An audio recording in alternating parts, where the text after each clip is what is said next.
itakuja kwenye normal open ya namba 14.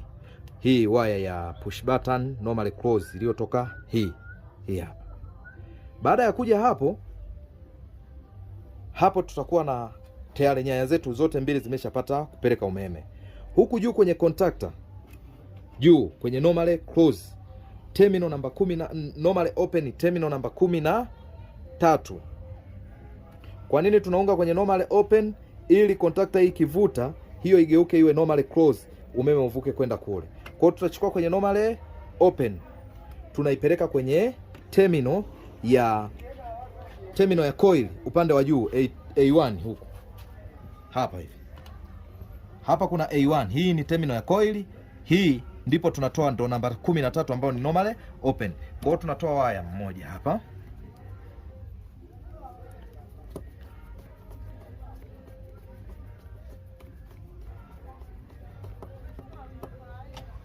Baada ya hapo, hii waya unakuja unaishusha hapa chini kwenye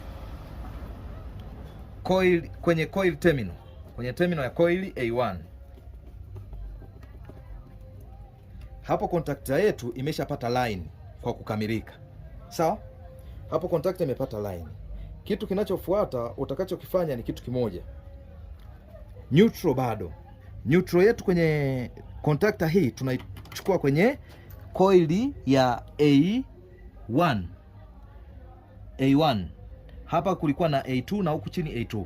A1 tunaweka neutral. Sawa?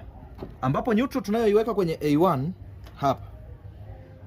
Hii ni supply neutral.